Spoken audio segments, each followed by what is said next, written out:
What's going on, guys? This is the Edge DFS. We're doing Showdown, Clippers versus Warriors, Friday night basketball. Thanks for joining us, guys. I feel like we've got some deja vu going here. I just saw two cats walk by me. Once again, this matchup. How are you, Ellie? What's going on, man? Pretty good, just on to the next day of fucking Showdown. Yeah, I'm with you, Raf. I say fucking Mike Malone. And by the way, Mike Malone looks like Sabretooth from, what is it, the first Wolverine? Like, I'm pretty sure he's fucking Sabretooth. But yeah, bro, I mean, look, we missed with Campazzo yesterday, but at the projected minutes that he was going to get, I can't tell you any differently that I would have landed on someone else. I'm not a fan of PJ Dozier, right? I know that the Nuggets and Wolverine's brother wants to play him as much as he can, but he gets in foul trouble, and it's risky. But it happens. You live and you learn. So yeah, and Boban, yeah, right. What the fuck, man? That's what I get for talking shit, Dude, right? Fuck the Mavericks. Fuck the, God. Bro, he wasn't even in the player pool. Like, you had to manually add him to the player pool. He wasn't even in the player pool, and they just decided to fucking throw him in there. It's all good. JB, what's up, man? PG captain, abso-fucking-lutely. And that's it. The show's over. You guys later. Holly, Concrete Botanical, what's up? Thanks for joining us. What's up, Holly? All right. What are we doing here? We just did this on Wednesday, didn't we? Wiggins is playing. Curry's playing. So it's pretty much the exact same situation, right? We learned a little bit. We've learned a few things. So let's talk about that. First of all, let's recap our slate and our show last night. Anything to talk about here, or should we just move on? Because sometimes you just got to suck it up and move on. Although we were 2 players off the optimal in the lineup that we built, so not too bad. Yeah, I mean, we weren't too far off there. Obviously, we were fucking way off the mark with, Frank Camacho or whatever the hell his name is, right? Camp. Yeah. So, what's up? What's up, Tommy? Yeah. Look, I mean, we were wrong there, but I mean, for the most part, we had the nuts across the board, right? There were a couple things just didn't go our way, but such is the life of Showdown. So honestly, it's just on to the next slate. Try and learn what you can from it. And remember, knowing those minutes in the rotation is fucking huge, right? It looks like Campazzo's getting those minutes because PJ's getting into foul trouble. So if he's not in foul trouble, then PJ's the guy. So now that we know that, we'll be more prepared than a lot of other Showdown players come next Showdown with the fucking Saber-tooth Tigers. That should be their new name. Yeah. All right. So do you want to just get into this? What time is it? It's 6:20 Pacific. We've got 40 minutes. We're not waiting on any news necessarily. So this will be nice. We won't have to scramble around. And, if Wiggins was ruled out, that would make things a lot more interesting for us. But in this particular case, I'm not afraid to just move on here and just build with it. Pretty much same concepts as we had on Wednesday night. So let's bust out the screen share here. So Clippers are 6-3. They're number 2 in the Western Conference behind the Phoenix Suns. I had to get that in there. Clippers have won 2 games in a row. They're finding their way here. PG-13, Kawhi, they're looking pretty good. The bench is looking good. Overall, this team is looking really good. They're minus 264 favorites, 6.5 road dog favorites here. Coming in quite a bit of ownership for them as well. So Ellie, what jumps out to you here? Can Golden State stick with this team? They did a pretty good job last time. Are they going to need Steph Curry to absolutely crush in this game just to stay in it? Yeah, I think they're going to. But again, I think they're normalizing a little bit, having Draymond Green back, right? It takes a little bit of the stress off of Steph, and it kind of takes some of the stress off of Oubre and Wiggins too. So I think Golden State sucks for the most part, but I do think that they have the potential to keep it close with some of these good teams. They're just inconsistent. They're a bunch of young motherfuckers trying to figure out who they are in the NBA. So there are going to be games where they don't shoot well, and there's going to be games where they absolutely crush. And just given the same inconsistencies that we've seen on the Clippers, but for less explainable reasons, I definitely think Golden State has a way to keep this game close, at least close enough that it'll be fantasy interesting. Well, speaking of fantasy, interesting. The Warriors have the second highest pace in the league. So Clippers are 29th in pace. So this is a pace up spot for the Clippers. We can get some more possessions out of both of these teams. It's going to be pretty nice. When it comes to defensive rating, Warriors are 22nd, Clippers are 20th. And when it comes to offensive rating, the Clippers are really good. They're third in offensive rating. So they slow it down, but they're very efficient. When it comes to the Warriors, not so much. They're 21st in offensive rating. So overall, the Clippers are a much better offensive team. The Warriors just like to run up and down the fucking court like crazy. So we're going to get some more possessions. We're going to get a higher over-under here. 229.5. What do you think this hits? Do you think this can hit the over here? It's relatively low. 229 is not, it's not low, but it's not, not one of the highest on the slate. Yeah. I think we'll get the over. If this game is competitive, we'll get the over. If it's not, then we'll for sure hit the under by like 104 to like 80, like some bullshit like that. So yeah, I think it hits the over, to be honest, though. So let's talk about injuries here. This has changed. So you know what? Oh shit, I can't edit it. Fuck it. Andrew Wiggins is in. Steph Curry will play. None of these guys, we don't have to worry about any of these guys. So with Wiggins playing, how does that change anything for you at all? Yeah, it just makes it more clear of a fade opportunity for me. Yeah. Yeah, Thomas, they just announced it pretty recently. Let's see. Yeah, he was questionable. He will play. So, but I don't know if he's going to be limited. We just don't know, and we'll get to that here in a minute. Spoiler alert: I don't think we really like Wiggins that much tonight. His price, as well as I just don't know I don't know if he's going to be limited or not. I mean, what are your thoughts on can he have a reduced role tonight? I don't know if he's going to have a reduced role. I honestly don't really understand his role in the first place. He's not that great, or he hasn't been that great. He does have the ability to go score pretty quickly. And just in case you guys are wondering, Fantasy Labs, they also reported literally a minute ago that Andrew Wiggins will in fact play.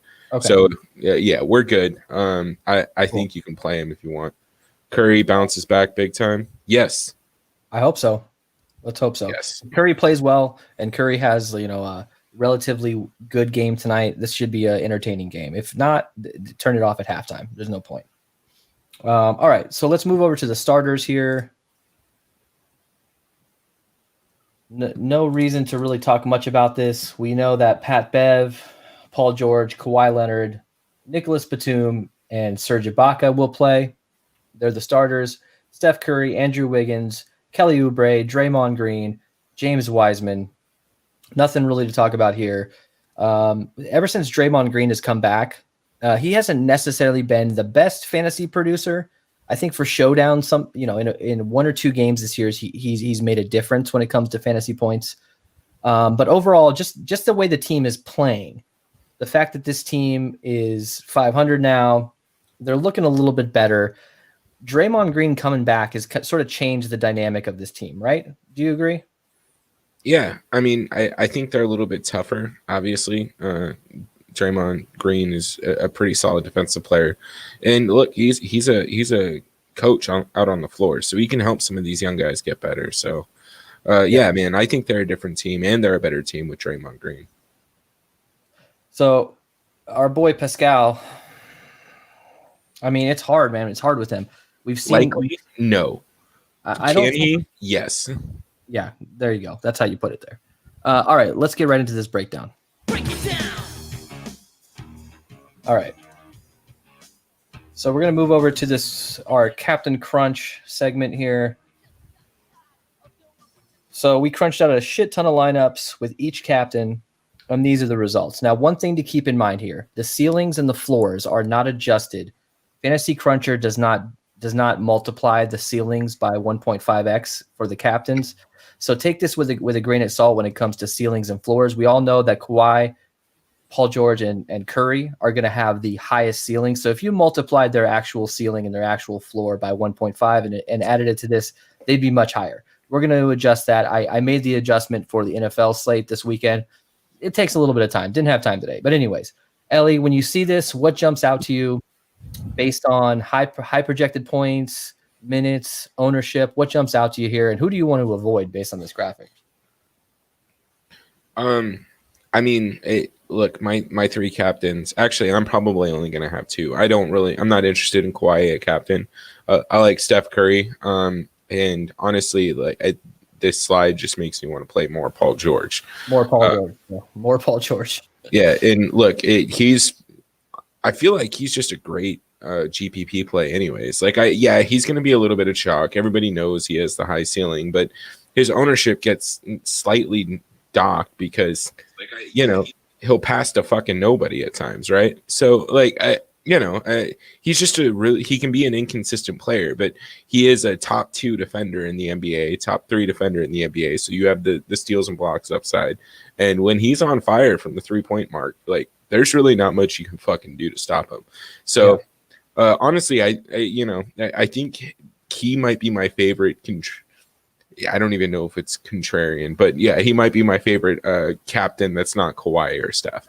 But other than that, I like Steph and Paul George. I really don't give a shit about the rest of the list. Kelly Oubre is interesting, but again, the high projection isn't high enough for me to come off the top 3. I mean, I think Serge is worth a shot because we built that lineup on Wednesday where we consciously faded Kawhi and put in Serge Ibaka, because if Kawhi fails, historically speaking, which is only a few games, but we sort of calculated the fact that Serge gets the highest boost in usage if Kawhi is either off the court or just not going off. So that actually worked out. We did pretty good, right? I think I got third in a small tournament with that lineup, or second or something crazy like that. I don't know that we're going to want to do that again. We'll talk about it though. It's an option. Fading Kawhi in a Serge Ibaka captain lineup has potential. What are your thoughts on that? Do we even need to get to that point if he's 5% a captain?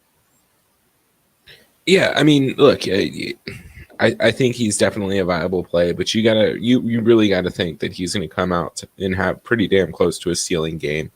Yeah, the disparity that you're getting between Serge Ibaka and the top 3 when it comes to projected points and just ceiling overall, it's pretty big. So again, I don't think you're putting him in the captain thinking that he's going to have an okay night, right? That's not the goal, but just I wouldn't go out there in a 20 max and put him in captain in all 20 fucking spots, but he's worth taking a couple stabs on. For sure. So let's just get right into it. We've got about 31 minutes to log. So let's talk about things here. We've got Paul George at 9,800.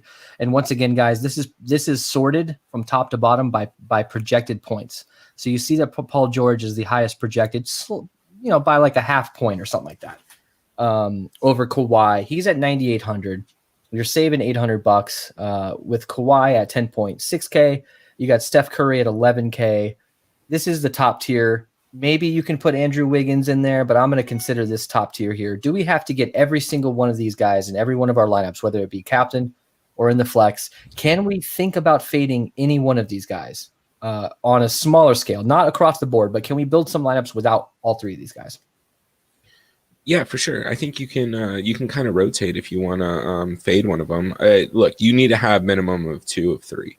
I think you're probably better off going Steph and either Paul George or Kawhi Leonard. But if you want, you can go PG-13, Kawhi Leonard, and then fade Steph. But again, if this game is close, if you're thinking it's staying close, then Steph is involved. So I think you run Steph, Kawhi, and Paul George. And just looking at this, there's some clear value that already stands out to me. I think you're going to be able to afford all 3 of them, especially if you have Paul George and the captain. Yeah. Maybe not with Steph and Kawhi, but I think you'll be able to get a little bit more flexible with Paul George. And I'm going to say the same thing I said last time on Morris and Batum. Yeah, Batum's hot right now, man. His true shooting is off the charts. He's doing really well. We saw at the end of the game he hit a couple threes there. He's a little bit more expensive than Morris, but we still have to figure out he looked good. We just don't know. That was, one game. He's played one game this year. We just don't know how he's going to do. Actually, did they play another game? No, I don't think so. Have the Clippers played another game since they played Golden State on Wednesday? Probably not, right? That would be another back-to-back. Yeah. So Today's Friday, right? Yeah, no, they haven't. Okay. You know what? I honestly, I might be kind of split there. Actually, look. Let's put it this way: don't put him in both your lineups, but I think you're fine with either or. 5,800 for Marcus at 9% in 22 minutes. That's pretty significant. You only need maybe 2 lineups with him if you're doing a 20 max, but if you're just doing a random bullet into a large ass tournament, I think Marcus Morris is fine for that. But otherwise, for the most part, I'm probably going to roster Batum. So let's get into the middle tier here. Alex Len will start ahead of Aaron. Yeah, what the fuck? Okay. FYI. I don't even know if I can make any adjustments to deal with that news. Does it really matter at this point? What's Alex Len's salary? He's got to be low as hell, right? All right, we're gonna move on. Sorry. Serge Ibaka, 7,200. Andrew Wiggins, 8,400. Kelly Oubre, 7K. Draymond Green, 6,600, and James Wiseman, 6,200. And then maybe you throw Nicholas Batum into this middle range of guys. If you had to choose one guy, if you had a gun to your head, where would you go when it comes to Ibaka, Oubre, Green, Wiseman, Batum? Who's your favorite here? Do you like Oubre tonight, considering maybe that he gets a little bit extra play because Wiggins might be not feeling 100%? Yeah, actually, at that price, 7,000. Yeah, that's fine. 7,000. He's going to get 31 minutes, and he's only projected for 34% ownership. Yeah, I'm actually pretty interested in him. I mean, given the other people at his price tag, right? You're not going to get the same offensive output, the same offensive upside. Yeah, we know Draymond Green can go out there and get a shitload of points, but he's probably going to be restricted to 25 to 27 minutes. I know they got him projected for 29 here, but we'll see. Yeah, we'll see on that. Kelly Oubre at 34% is just interesting. He has the ability to go out there and just knock down threes. So I like him a lot. But other than that, it's going to be Batum at 6,400. Yeah, I feel you. So one interesting thing I noticed in that last game is Brad Wanamaker actually closed that game out. Wiseman was on the bench, so they went small ball there. Wiseman being projected for 21 minutes at 6,200. It's tempting. His fantasy points per minute, he's very efficient. He's at a 1.08. His usage is at 24%. So when he's on the court, he's getting some play. The question is, how many minutes can you really rely on him for? At 21 minutes, it's right on the fringe of almost not being playable, and you can see it in his ownership. He's hovering around 25%. So what are your thoughts on Wiseman here? Yeah, I like Wiseman. I don't know how much I'm going to get to him naturally, but I definitely think he's in play. And at 24% ownership, I do want a little bit of exposure to him. I guess maybe we need to build a column in here that just gives us a price per minute. You know what I mean? Yeah, actually, we should do that. Yeah. Because that just, we've been seeing him at 24, 25 minutes, but seeing him down to 21 minutes is kind of concerning. And like you said, if Brad Wanamaker is going to get the run at the end of the fourth quarter, that's something to keep in mind. Especially if this team is going to be playing from behind or trying to stay in games. I mean, what are you going to do with a fucking center? You can't shoot threes, right? You're not going to be able to catch up very much. So, yeah, I don't know, man. I think I'm going to curtail my exposure just a little bit more than we did the other night. But, he is in play. So one guy that pops out to me here is Pat Bev. He's at 4K. This might be the safest value play on the slate. He's a little bit higher owned. So this may not be the best tournament option, although, look, we're talking about smaller for these NBA showdown slates. The field is not very big. So you don't necessarily have to get super different. But Pat Bev at 35% ownership, he's projected for 26 minutes. He's at 0.77 fantasy points per minute. But at 4,000, he's projecting well. Like I said, he's projecting above Batum and Marcus Morris here when it comes to fantasy points. And at that price tag, we got to focus in on some salary savers today. Is Pat Bev your safest lower end price guy? Yes. At 4K in 26 minutes, if you're playing any cash, he should be in all your cash lineups. he's fine for single entry too. I do recommend probably pivoting off of him in GPP, just because he is going to be a little bit more owned. But honestly, if 35% isn't fucking awful for NBA Showdown, so Yeah, I don't know, man. Like he might be good in all formats. I mean, you're talking about 37% overall. So yeah, his flex ownership is up there, but overall ownership pretty low compared to the top 4 or 5 guys. He scored 17.25 fantasy points. He had 7 real life points in that game on Wednesday. Nothing really to write home about. I think he actually got up to a better start than anything, and then he kind of tapered off. But when it comes to Pat Bev, I think at 4K, he's a safe option. If you want to go safe and just say, look, I'm in like a 1,000-person tournament, or I'm doing one of these 5-mans, or I'm doing cash, you just lock him in. I think he has a very, very safe floor. And let's actually look at what his floor is here. He's at about 16 fantasy points is his floor. And with the 48-point ceiling, because he did have a 48.5 point game against San Antonio on the 5th. So something to consider. He does have a little bit of higher ceiling, but nothing too crazy. All right, we've got 23 minutes here. Ellie, let's talk about value. So, like I said, we've got Pat Bev, one of your safest options. Zubac, who got into foul trouble. The dude had like fucking 5 fouls in like 4.5 minutes. I'm exaggerating, but that's what it felt like. And that's why, the dude went out and Pascal came in and started crushing.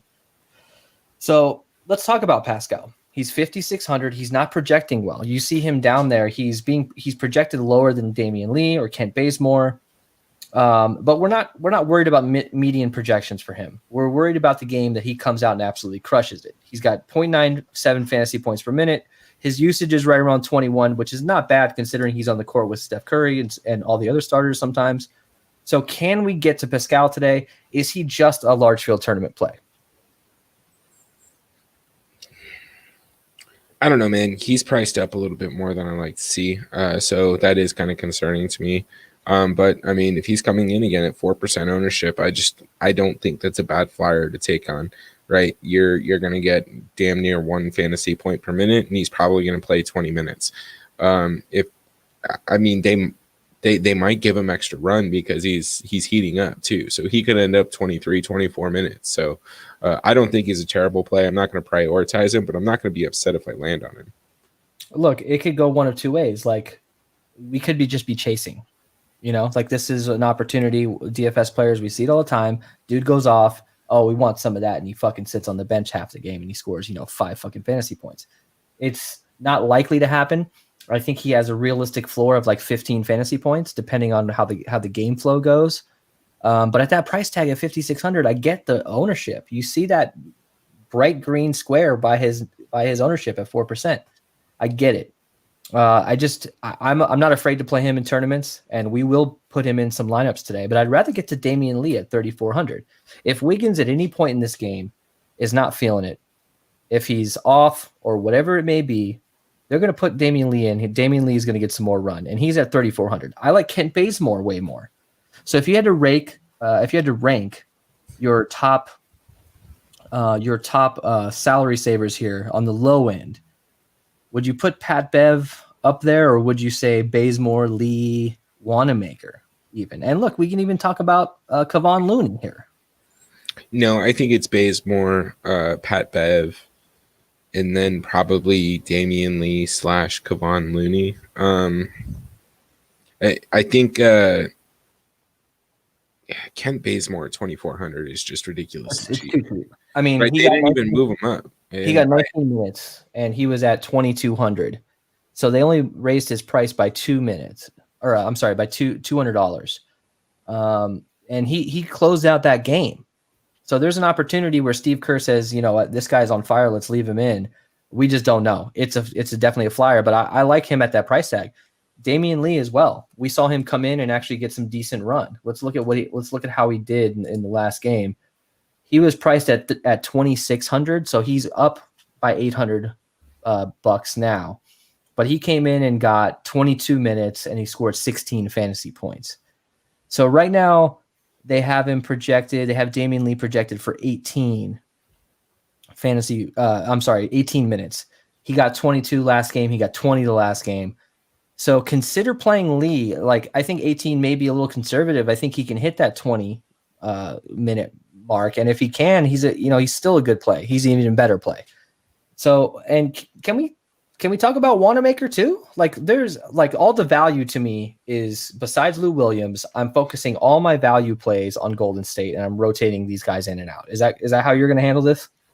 Yeah, my bench is going to come from Golden State, dude. They like rotating their bench in, and again, we've seen it before. Damian Lee, he can go out and get a shitload of rebounds. Brad Wanamaker, I mean, look at 2,800. If he scores 13 fantasy points, he might be in the optimal.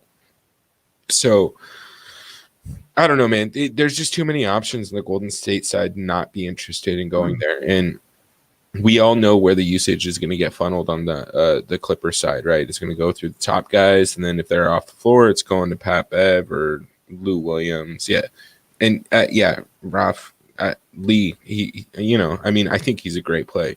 He has so much upside. I know he doesn't have usage, but I need to look into usage a little bit more. I don't know if that covers defensive boards. You know what I mean? Like, that's not something you're going to get in a usage play, in a usage stat. Usage leads to scoring or assists. So I definitely think we're literally about to get into that A-Town down. You're right on time. You're not late. A-Town. We're jumping into our fades here. Before we get into that, throw us a like, guys. We really appreciate it. It helps us out. I don't mean to pester you guys, but just one little click of a button really helps us out. We appreciate it. So let's talk real quick about usage.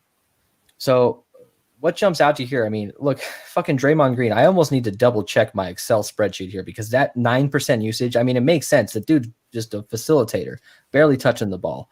But what jumps out to you here besides the top three guys over 30% usage? Marcus Morris Sr. has one game under his belt, but he was getting a lot of usage in that game.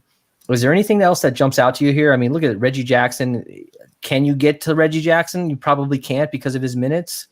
But, let's see. What else jumps out to you when it comes to usage? Lou Williams at 21%, James Wiseman. There's not a whole lot to talk about here, right, when it comes to these lower price guys with higher usage, right?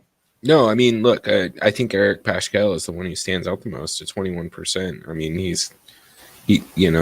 they're going to get him the ball. He is going to run a little bit of that one guard. So I think he's very much viable. Just because of that number and the 4% ownership, that projection that he's getting. Yeah, you're paying for him at what was he, 5,600? So yeah, I don't know, man. I think Eric Paschal is interesting. Looking at usage and ownership, we just got to be careful not to chase. Right. If in the past few games we've been like, look, Pascal is a great play, but the price is too high on him. I just don't want to chase him too much because there's a serious opportunity where he can come out and just have a dud of a game tonight. He just maybe not needed. All right, let's get to our fade here. What's your name? Tony! Fuck you, Tony! Whoa. Andrew Wiggins. Look, I just don't know how he's feeling. There's an absolute situation where he comes out and he just crushes. I'm going to bet against that. Right, Ellie? What are your thoughts behind this? Was this more of a, hey, let's fade him because I don't want to have to deal with the news, or what? What are your thoughts on this? I don't know, man. He's just not interesting right now. He's not there yet. I don't think he's found his role in this offense. When he does, I think he's going to be an absolute fucking star. This is a pretty good Golden State offense. We've seen it in years past. You throw in Klay Thompson, you start adding a little bit of that bench strength and consistency, and it's a little bit of a different team. And I think Andrew Wiggins can benefit from that a lot. But yeah, I'm not interested in him. All right, sorry guys, I'm trying to enter. I forgot to reserve because I've been working on the playoff slate. Playoffs. Don't talk about playoffs. We are going to talk about kidding playoffs. Me? All freaking weekend. So hit us up this weekend, guys. Join us when we have 6 shows coming down. So, all right, I reserved 2 lineups. So we're going to fucking build the shit out of those 2 lineups. All right, so let's move on to our captain play here. Now, if you want to crown them, then crown their ass. It's our Crown the Rest segment for Draftkings. And I literally recycled this from Wednesday. I didn't even fucking make a new graphic because this is easy. Paul George. To me personally, his price is low enough. You could fit in the other 2 guys in the flex, still not have to absolutely punt on the lower end. And you still have the ceiling with with Steph Curry, I totally feel you, man. I think these are going to be my 2 highest owned captains. Tell me, do you need to explain yourself when it comes to Steph Curry here? Can you just play back the tape? Hey, instead of that, I'm going to take my time here to say fuck you for talking and saying anything about the Suns. They lost the game and they started losing the moment you made that silent jab. Did they lose? Yeah, overtime. Not to kill the mood or the rest of the show. You want to build a lineup? Fucking fuck shit. All right, let's move on here. Lineup build. Ellie, take it over. I'm going to send it over to you there. All right, let's start with Paul George and optimize. Optimize and see what happens. Zero it out the top 2. Yeah, you're right.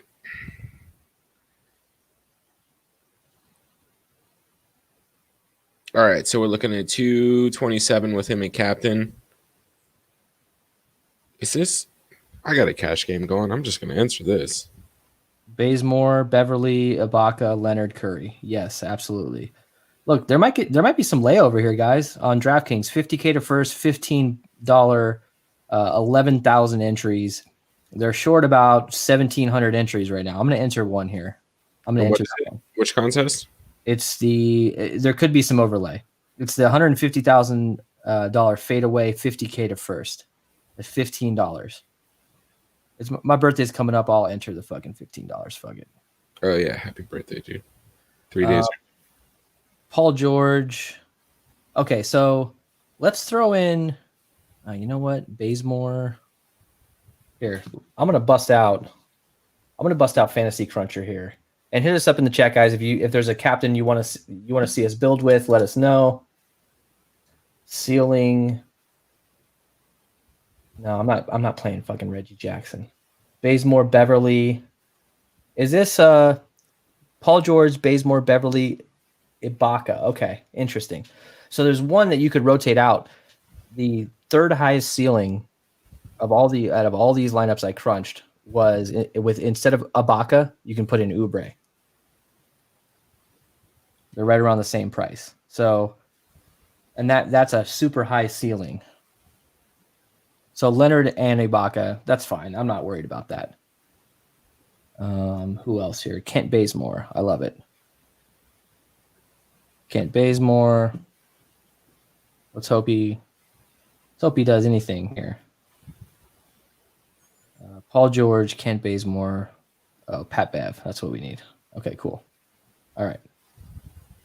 Actually, do I want to put, oh man. Instead of Pat Bev, do I want to go Damian Lee? I'm going Damian Lee. It's the largest field tournament around. So, all right. So Batum captain. Ellie, do you want to try that? Let's do it. And Terrence Mann captain, absolutely.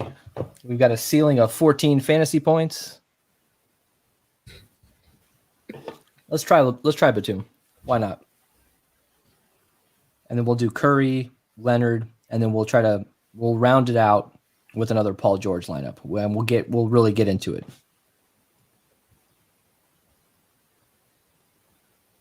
All right, that's a little too much. We got to drop down slightly. Let's see. Kent Bazemore at that price is kind of nice, man. Let's throw him in. And then 6,600. We already got Nick Batum. I feel like Bazemore is going to end up in most of our lineups.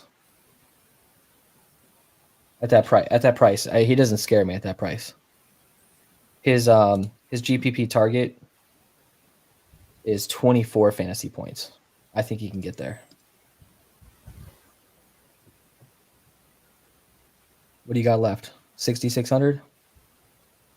Yeah, so you kind of got to rotate here. You can go Draymond Green. You can go James Wiseman, Marcus Morris. After that, I think you might be kind of leaving a little too much salary on the table. But, this isn't awful either here. That's a good tournament one. Yeah. 3,400. Actually, you know what? Fuck it. Why not? We know who's 3,400. Damian Lee, dude. There you go. Ooh, this is interesting, actually. That's 208. I forgot what our other one was. Look, with some of these Paul George lineups, you're talking about, we showed it in the graphic. his max projected was 232. So, and look, that lineup that you crunched was actually the same exact top lineup that I got. The Paul George, Kent Bazemore, Pat Bev, Serge Ibaka, Kawhi Leonard, and Steph Curry. That is right now across the industry the top projected lineup. That's interesting. And that's a 4-2. All right, so Curry, what do we got here? We got Bazemore again. We got Pat Bev. I'm seeing a pattern here.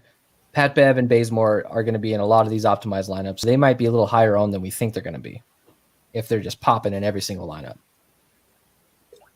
So it looks like Paul George and Kawhi are needed in every lineup. So let's see what we can do off of. I think we need to have one of those guys, but what happens if we get to... I want to use Pascal just because of his ownership, just to see what we can... Nope, never mind. I don't want to use Pascal. So what about Lou Will then? I don't know, dude. I think Lou Will might be a nice fade tonight, in my opinion, and watch him go off for fucking 60 fantasy points. Of course I said that. Look, let's talk about Batum, Oubre, Wiseman, those sort of middle range guys that are not going to be owned. And then you got Marcus Morris Sr. Yeah, that's my bad. I didn't realize fucking Draymond Green was still in that lineup. Okay, so that gives us a little bit more flexibility.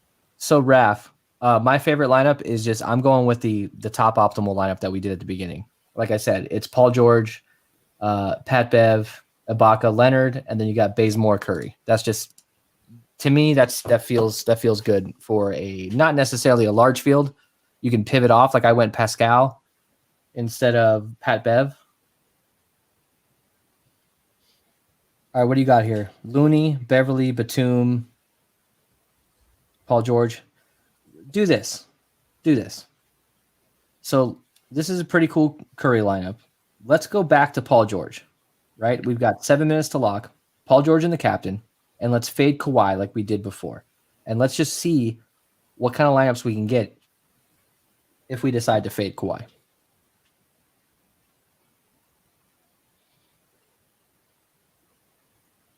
So PG-13 and X out Kawhi. And don't forget to put him back in. Zubac, Wiggins, There's a situation where you just don't really need to you don't need to fade him, you know? So what if we do this? A little Serge Ibaka action. You should do that. Yeah, we can do Serge Ibaka. And Oubre. There's no reason not to do both.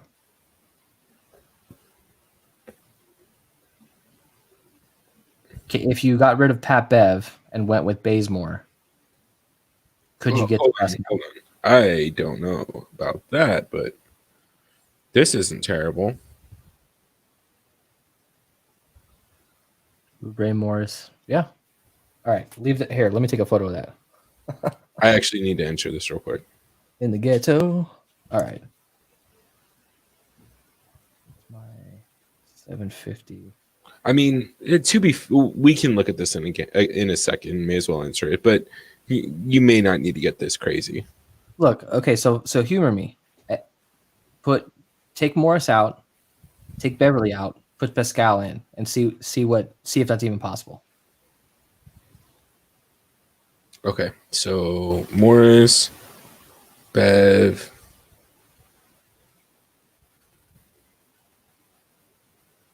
We got what, 4,500? I mean, you can throw in Zubac feeling crazy or throw in Pat Bev. Let me see here. So Paul George. Here, let me clear this. Oh, because I didn't put fucking Curry in. Paul George captain, Curry in the flex. Ibaka, Oubre. Damian Lee. Ooh, that's not bad. Oubre, Pascal, Ibaka. We went Bev. I went Lee. All right. So who else do you want to build with? We've got 5 minutes left. Do we have to do it? Should we do a Kawhi captain? Yes. You know what? Actually, that is a great idea. Let's do this. We're going to do a Kawhi captain and a Paul George fade. Yeah, do it just to see how it is. 4 minutes. So it looks like Zubac and Bev in it again. What happens if we throw in Damian Lee? What does that give us left? 500. Oh, Lou Williams. I mean, if you're fading Paul George, you're probably going to need another shooter, and it's probably going to be Luo, right? Yeah, probably. Have we got enough Batum? I feel like we've kind of forgotten about him, right? Yeah, let's throw him in then. Nick Batum, come off of Damian Lee, 2,500. You know who that gives us?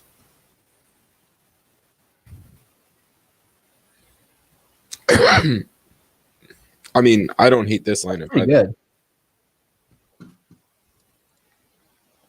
What's up, man? Yep. Kawhi captain, one with Curry. Most of my lineups involve Paul George at captain. Actually, I have 3 lineups. One of which is going into the big contest.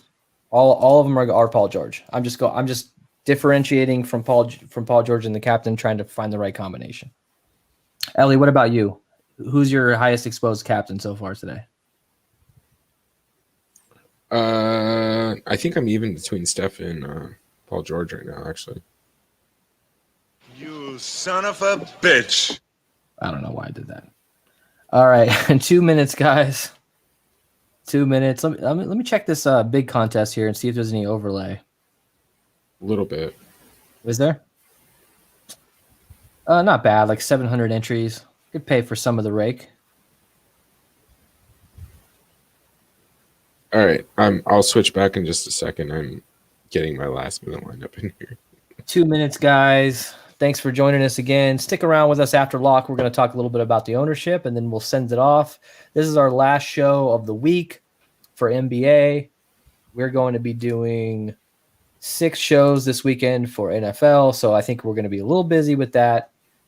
And we'll probably be back on Monday for NBA. We'll see. We'll see how tired we are. Hit us up with any last-minute questions, guys. We appreciate you joining us. Thanks again. Let's see. Wiggins, Beverly.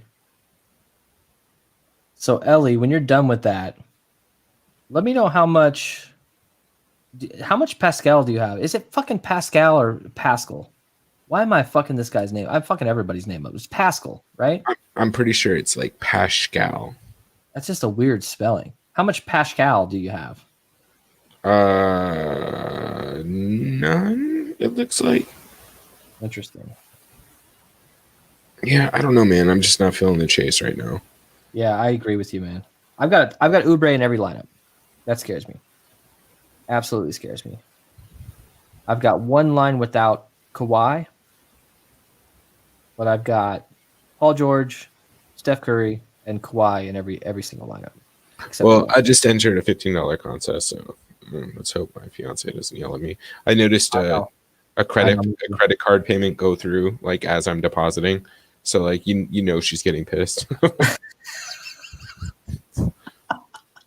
Well, dude, those $15 big tournament entries. Yes, I hope Basil ownership is low as well. Those $15 entries you're just throwing your money away most of the time. I mean, there's dudes who are max entering at 150. They have 149 more opportunities than you. It's sexy when you look at that 50K to first and you go, ooh, nice. But Oubre will do good. I really hope so. Well, let's hope so, man. I really hope so because I got him in all of my lineups. So we are at lock. I got 1% Christian Wood, and he's just absolutely tearing it up. How are you doing today, by the way, on your main slate? How are you guys doing, by the way, in the chat? How are you? Do you guys playing main slate tonight? I am doing absolutely garbage, but the good news is I'm so heavily exposed to these late games because I straight up locked Norman Powell, and then I made a rule that Siakam or Fred VanVleet had to be in every lineup. So I have at least 2 players to go in every single lineup. And then when AD was ruled out in KCP, I late swapped to a couple LeBron James lineups. So I should be okay. You have any Lonzo? Ellie, I'm guessing no. Lonzo Ball, no. How many points does he have? I don't know. Raph, let us know. All right, so we have ownership here. I'm gonna base all this ownership off of the big contest. That makes it easy because that's what projected ownership is. 88% to Paul George. Lonzo has five fantasy points. Fuck that guy. Paul George is 29% in the captain. I think people realize that he is the best play. Kawhi Leonard is 22% in the captain. If I would have known that, I would have went more Kawhi Leonard. Bro, but Nick Batum is only 22% owned, and Bazemore is 30%. Bazemore 30. I think, yeah, recency bias. We should have went Batum heavy. Damian Lee 19%, but Kelly Oubre is 23%, which is pretty nice. Do you have any other ownership there? I only have one lineup in there, obviously. All right, let me see what else I got going. Serge Ibaka, 46 and 6% captain. Okay, that's the only one from that lineup that helps us. Is it Sai? Hey, what's up, man? Thank you for subscribing. We appreciate it, man. Thanks a lot. And we'll do better. We'll do better than the Nuggets game. I promise. Marcus Morris, 7.5%. Oof, dude, don't you put that out there. Don't you put that evil on me, Ricky Bobby. Mulder goes off today. Oh, jeez. Bro, if he goes off in 7 minutes, Son of a bitch. I will chug a fucking seltzer on the next show. Like, I don't know, man. Like, I'll probably do that anyway. But look, it's seven projected minutes. Like, that's a bold. Yeah, 7 projected minutes. He would need like probably 15 fantasy points in that time frame. All right, so there's actually some really important stuff going on tonight, Ellie. Do you know what's happening tonight? No. Fucking League of Legends DFS is back. And I am definitely playing tonight. If you guys haven't played League of Legends DFS, you're missing out. That's some of the most profitable shit you'll ever play. And not a lot of people know how to stack correctly. So let us know if you want us to do a League of Legends show. I don't know any of the names. I just look at the numbers and I stack and I win money. That's pretty much all you have to do. If you're down to stay up late, nobody's playing it, right? You have a couple sharks and you have a bunch of fucking random people who literally play League of Legends but don't know shit about DFS, right? Don't know shit about DFS. Yeah, so like you have an ultimate edge, right? You haven't. Maybe we can find some League of Legends showdown. Well, there's only 2 games. Dude, yeah, you're right. But there actually is League of Legends Showdown, which is scary. But you don't really need. I mean, like we're gonna use the same concepts for those 2 games. Anyways, we've lost the whole stream. Everyone's gone. They don't give a shit about League of Legends. Sorry about that, guys. Yeah, but I'm actually gonna play some Call of Duty and get fucking drunk. Oh shit! You gonna play tonight? Yeah. You jumping on? Yeah. All right, dude. Well, let me know. When was the last time you played? I haven't played in like fucking 4 months. I had to beat Assassin's Creed. I'm done now. I'm waiting for the next DLC for Assassin's Creed. And then, let's fucking play. Dude, I've been playing on my new TV. I've been fucking wrecking people. It's not even fair. Oh, yeah. Oh, absolutely. A little quick scope action. Did they have Shoot the Ship back yet? No, they don't. Fuck these guys. Well, because they're concentrating on Cold War. Yeah, they barely are. All right, guys. We really appreciate you tuning in. Hit the like button as you leave. And we will see you guys tomorrow morning, 8:45 Pacific. We're jumping off with a live show leading up into the Bills versus Colts. And we're going to be live pretty much all day on and off, all weekend. Hang out with us, have some beers with us, and play with us if you want. We'll talk to you guys later. Thanks a lot.